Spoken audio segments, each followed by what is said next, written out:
Fix our schools. Those three words are driving much of what you see on CNN this week because as America's children return to school, CNN has a mission. We've sent reporting teams across the country to document the education crisis in America. Most importantly, we will shine a light on success stories that can empower us to offer our children so much more than they are getting right now. You might not expect to find a success story, a successful school, next to a Chicago housing project. But the Chicago International School's Lloyd Bond campus is determined to succeed against the odds. It is a charter school backed by Edison Learning, and Principal Michael Campbell, who I think is a real star in education, is with us from Chicago. Michael, good to see you again, sir. Good morning, Tony. All right, let's talk this through here. Set the scene for us, if you would. What were your challenges, the challenges at the Chicago International School's Lloyd Bond campus before you and Edison took over? Well, the challenges are always great when you're in an area such as ours, where the demographics of the students you're serving are mostly low-income students. One of the things that obviously help us overcome those challenges are having great parents and a great staff around us. Also, you have to overcome the idea of whether or not the expectations that the parents have for students, as well as the expectations that the students even have for themselves, are the same or at least similar to those that we have for them. Mm-hmm. So getting everyone on board and getting everyone thinking in the same mind frame, the mindset, and knowing the challenges that are ahead, and then understanding that we have to build the self-efficacy of children in order for them to really believe and hold on to their successes. That was always a great challenge for us in the first year. Belief on the part of the children and the parents, and a belief in a philosophy, it seems to me. Did you walk through the doors of that school with a basic philosophy or approach? Well, our basic philosophy, obviously, is kind of an old school approach, I like to believe. And that is where we have to embed the value system within the very curriculum that we're facilitating for children.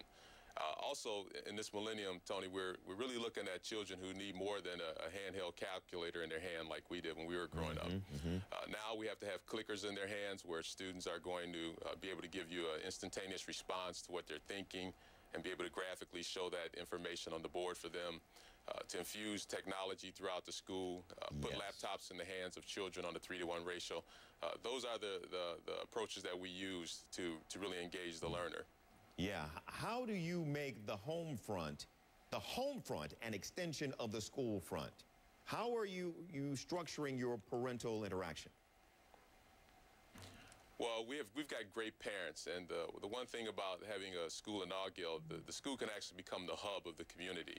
So we can have different events at night or in the evening time that just really attracts the neighborhood, since there aren't a lot of opportunities out there for the parents and the families of Augill.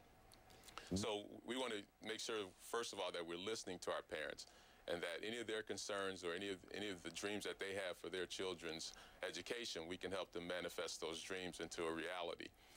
And then welcoming the parents into the building to assist. I remember last year, in our first week, we actually had 3 or 4 parents who are working in classrooms, volunteering, helping set up centers, helping to read to students. I think that's the type of thing that's really going to allow us to be a great school and to help our community make that turn.